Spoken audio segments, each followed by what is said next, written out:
Baby boomers, generations X, Y, Z, millennials. It is hard to keep up with all of the labels, but it's not just an age gap, a wealth gap appears also to be emerging. Millennials are struggling with debt, and the question is, what impact will that have on society? Should we bail them out? You're watching Roundtable with me, David Foster.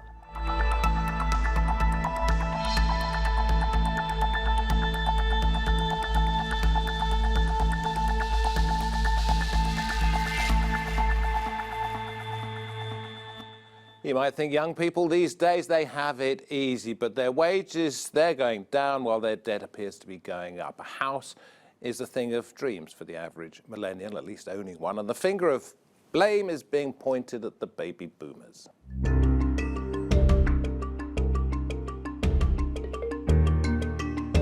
It's the wealth gap that could be sabotaging society. Millennials are suffering financially, and some say the blame lies with previous generations. One UK think tank says the solution is to give millennials $13,000. But is throwing money at them really the answer to plugging the gap? What impact would it have on the rest of society? And are baby boomers really to blame?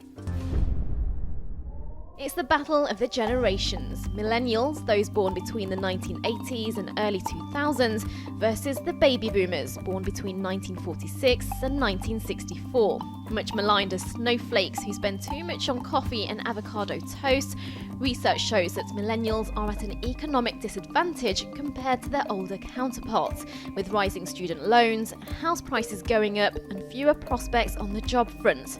The Institute of Fiscal Study 2017 found that students graduate with an average debt of around $68,000. We can't afford $9,000 a year!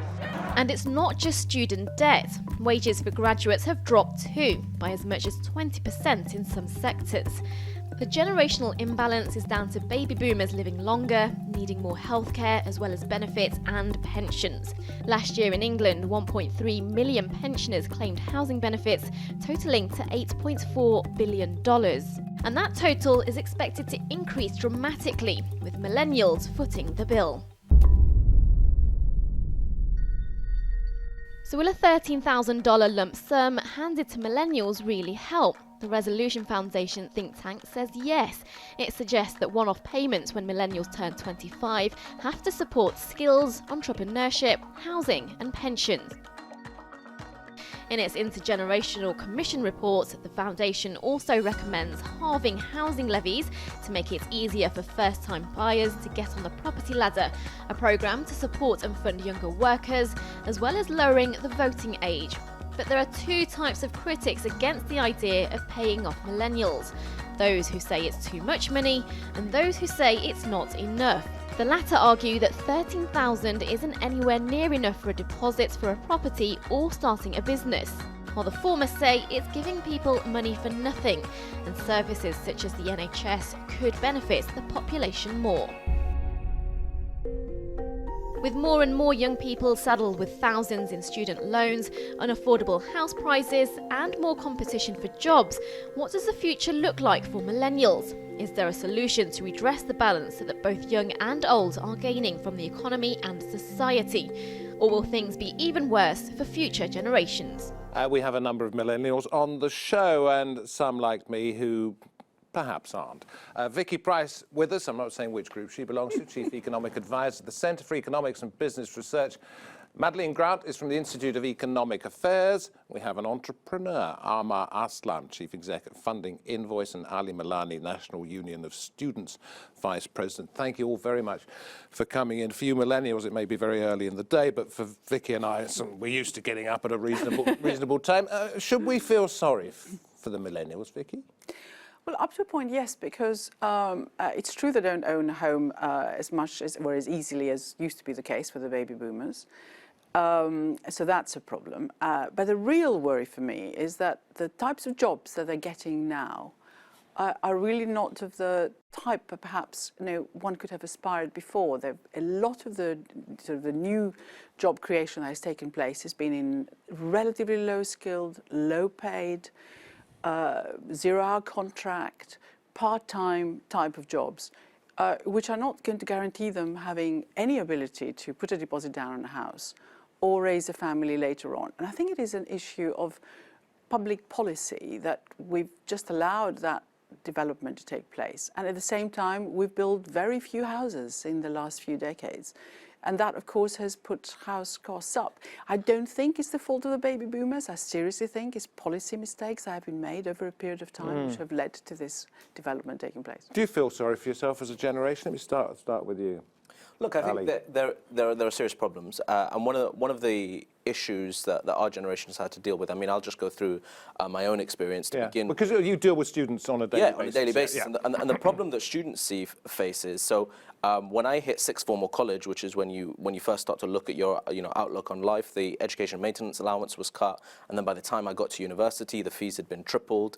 Loans got turned into grants, got turned into loans. The housing ladder seemed impossible. So I think for a generation of young people entering the education system, they're saddled with a huge amount of debt that previous generations didn't have. They've got a housing market that seems to them unattainable, and they also have an economy that has radically changed in the nature in which jobs are provided and industry works, but the system hasn't caught up with that.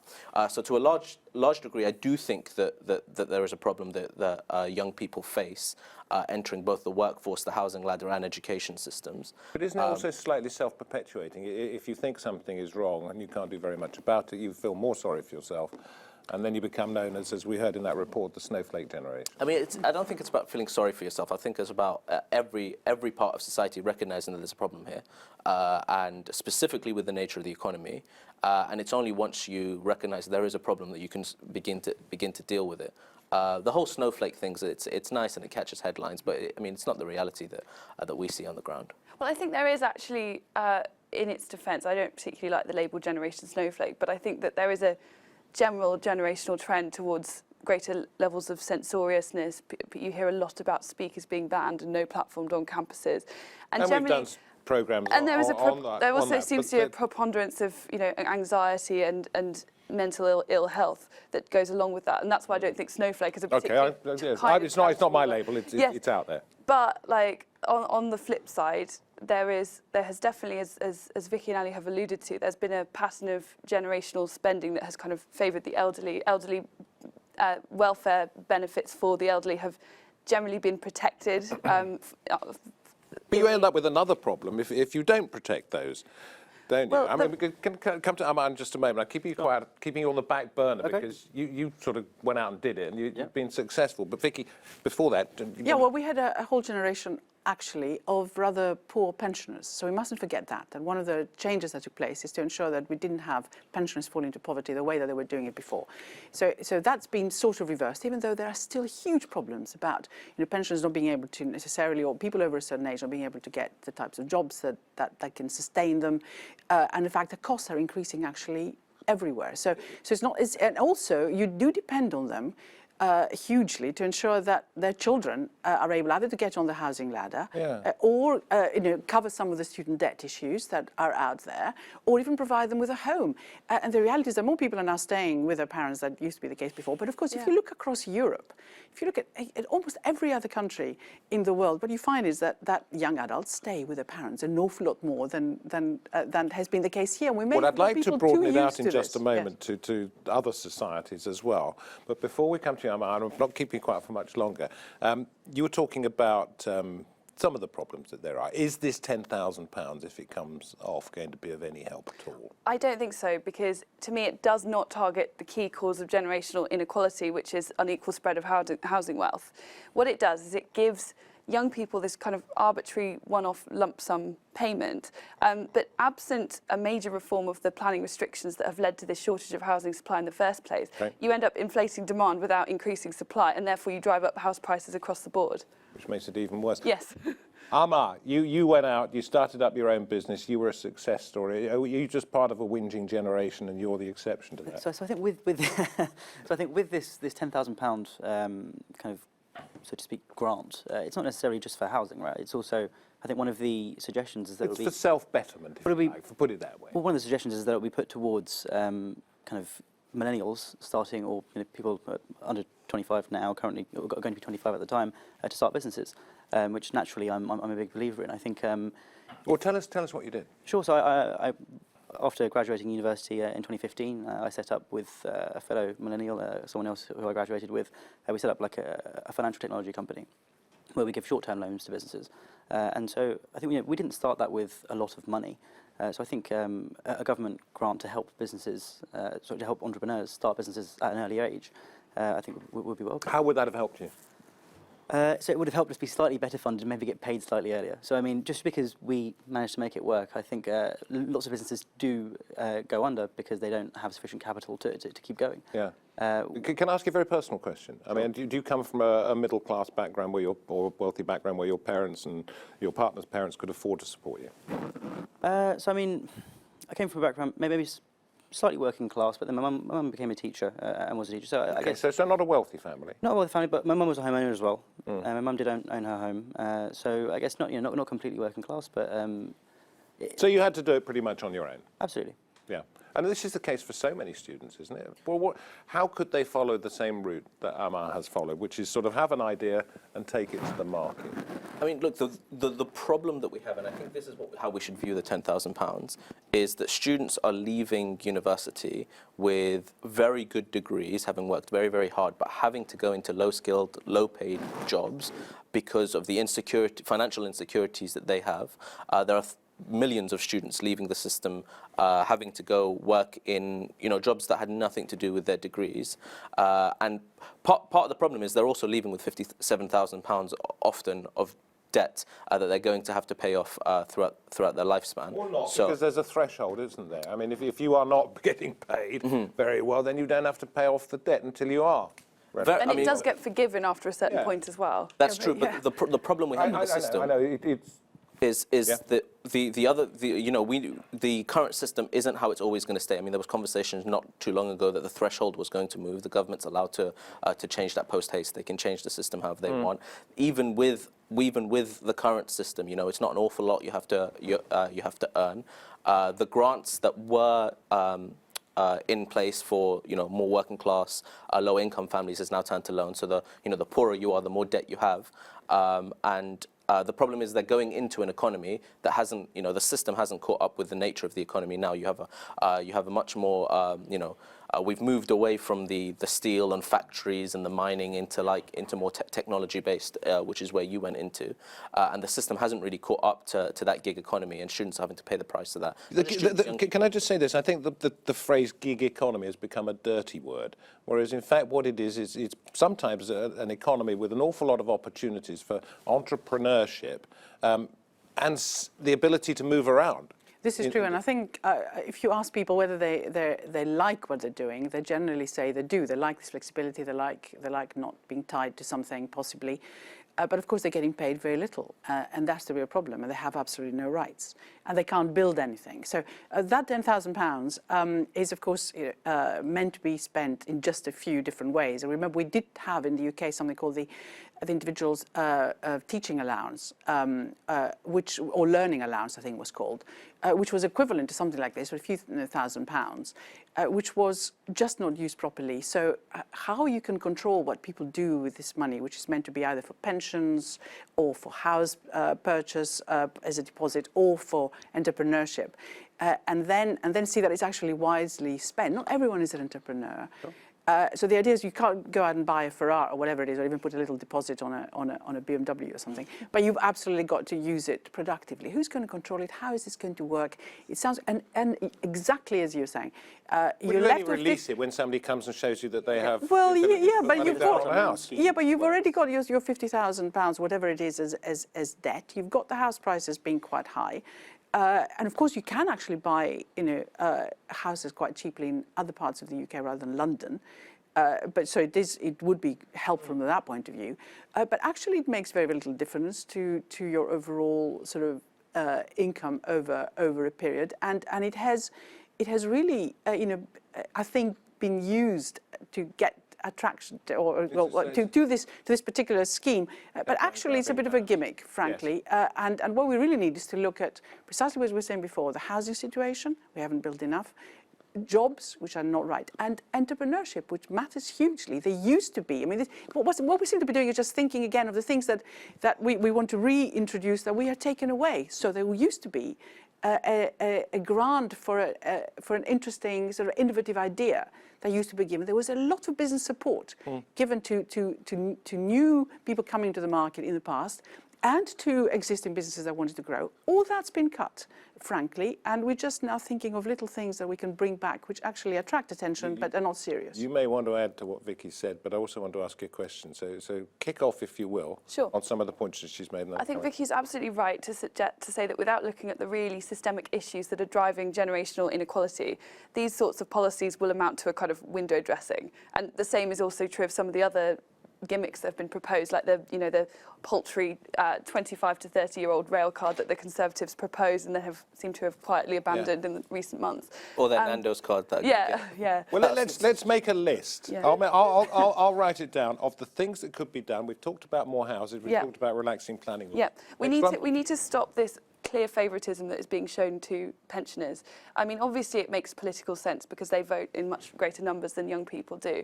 But I think especially in the context of many of these pensioner benefits that have been protected over time often apply to very wealthy pensioners. And at the same time, support for young people, things like housing benefit have been cut for the under 25s. We've got to stop this outright favouritism that has been shown. But yeah, housing is the big one, and the government could change the situation radically just by freeing up our land use restrictions, ending this fixation on the Okay, green belt. so where are we? If you are an OAP, which is a phrase you don't hear anymore, a pensioner, old age pensioner, and you're getting perhaps 0.5% interest on your savings, you've got no income, therefore you have to be supported. You're absolutely right. I mean, sorry, to step in on this, to vilifying the old, of which I'm one, because I'm not we're actually vilifying. no. But the way that the argument, I agree. But the way the protected. argument is being presented is, as I said earlier, there was and probably still is in the future a serious problem about pension poverty, and it was reversed by the Labour government, and at least there's been some progress there, and a lot of the younger people depend on the incomes of the older ones, and there is no guarantee that by taxing or doing anything more on the richer, supposedly pensioners, you get that redistributed. And you to the lose younger votes. generation. So at the moment we've got more housing, relaxed planning laws, don't treat old age pensioners in such a favourist way. What other ways would you help your generation? So, I mean, as you mentioned, for me, I'm really big on encouraging entrepreneurship. And I think one of the things... How do you encourage that? You have a flair for it, don't you, in the first place? I think... I don't think some people are born entrepreneurs, right? I think it's simply a function of hard work in terms of making a business succeed. I think one of the things that helped us very early on with my business was the university that I went to, Warwick, held like an incubator, so they gave us a £5,000 cash injection into the business, took an equity stake and helped us get it off the ground. So they were angels? I mean, if you call £5,000 angels, to a certain extent. So it was an incubator, and so they helped us. I mean, so it's like it wouldn't just be giving £10,000 to any random person to start an idea. There's guidance involved in terms of getting young entrepreneurs to understand kind of how best to start a business in a scalable way, and that was certainly helpful for us. Do you find prejudice against you? I mean, I know your business is young and you're being relatively successful, if I could put it that way, and you want to go a lot further, but do you find prejudice against you from those in power who are perhaps putting the brakes on things that you and others want to do? So we have an interesting kind of model where in our business, we're a team of millennials, but then all of our clients are kind of the generation above us to a certain extent. So, all of our clients are business owners, people who are maybe 40, 50, 60 years old. So they could be either baby boomers or this generation X, Y, Z, which I heard of for the first time the other day. Yeah, exactly. So they all need help. It's not just, so that's the thing. not just you lot, is it? Well, there's a limit to how much we can be kind of vilified as millennials, right? When we're the ones who are providing capital. See, this is what I'm trying to get at. I mean, is it an exaggerated problem made worse by the advent of something that the millennials are very familiar with, which is social media, and is put out there, or because it's perhaps something that affects every single one of us in this country? We all want to get on, and we're all finding it difficult. Well, I think the problem is we're talking about symptoms of a much wider disease, and I want to be controversial and give you a list which is on your list. I've got my pen. Being that we need to seriously reevaluate the free market system in which we live under, because the problem that we have is that you know, the perception is that if you work hard, you come out of university, and if you have a good idea and you work hard, that you'll succeed. The reality is there's a whole generation that have great ideas and that are working hard, but aren't seeing the system, you know, benefiting them. We're seeing, and we saw in the report that there's serious concerns around the NHS, serious concerns around housing, and largely it's because there's a lack of investment in our public services. She's being far too polite. She wants to interrupt you. Go on. If I can finish, the problem is that, you know, there are many economists and it's stuff that we have seen in our sector that say that the way you actually get productivity and innovation and entrepreneurialism in your society is by providing people a safety net to make sure that, you know what, if you have a great idea and you go out there and you do it and you fail, you don't end up dead on the corner of Oxford Street somewhere or begging for food. That there is a system that will protect you, and there's a system that says healthcare is there, education is there, that, you know, basic housing is provided for every citizen. The problem is that, you know, we have the system right now with a very right-wing Tory government. You're going to have to stop, because you said, let me just finish that point, and Madeline wanted to jump in, and she's got to have the opportunity. Well, I think you're absolutely right to say that in some ways the kind of the English dream that, you know, if you work hard, you go to university, you will get on. That is complete bunk. Part of the reason for it is that it's a new Labour policy from the 90s onwards to send half of all students to university, which is looking incredibly misguided. It has not aged well as a policy, especially because many people are coming out of university with a degree that is not worth the paper it's written on, and few job prospects. And a staggering number of graduates are still doing non-graduate work 5 years after they've graduated.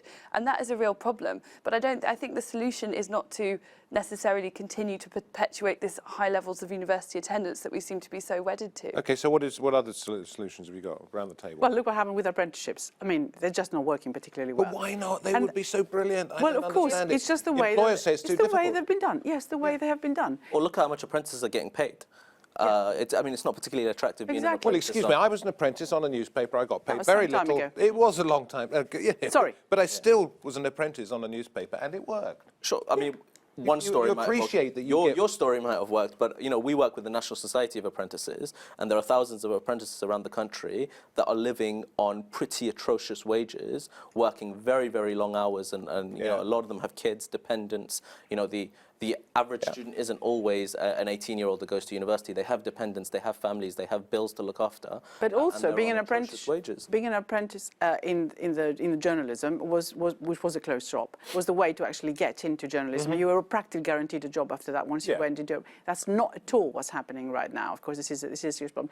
And this government, I'm afraid, has actually cut the adult education funding too. And it was happening from before, I have to admit, since during the coalition government as well. And so you cut all that, you cut further education.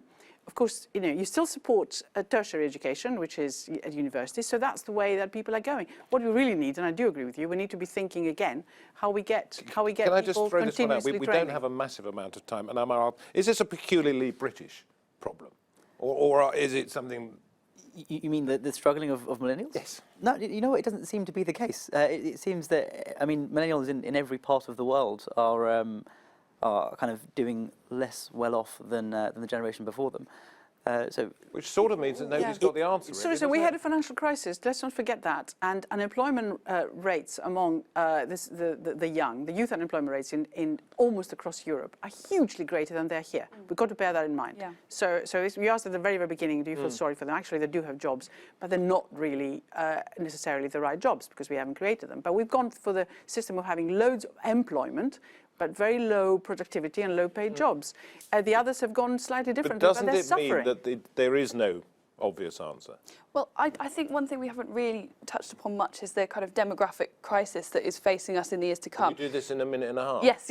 So we should be able to engage in this debate without necessarily vilifying the baby boomers. It's fact. All the pensioners. All the pensioners. Yes. Yeah. Oh, in a few years' time, we're going to get to the stage where the baby boomers will be either retired or reaching the age where they will require very expensive and costly social care, hands-on healthcare, and that will be funded from a smaller pool of people thanks to lower birth rates in the 80s and 90s. This is a real problem that's facing us, and we need to fundamentally reform the way our welfare system operates in order to make that funding. We should be able to have that discussion without necessarily vilifying either side of the debate. It's not about vilifying either side. I think it's about vilifying the system. And you're talking about there is a global trend of. But this is my point. Is you vilify a system, you're saying you have to destroy free market. I'm not saying you have to destroy the free market. Okay. I'm saying there needs to be a Reform the radical free market. reform to the system, partially because all around the world, whether you're in the US, whether you're in Western Europe, or all across the world, you have an incredible amount of wealth locked in a top percentile of people in that country, and you've got, you know, a massive drift of the rest of I society. think that's a reasonable.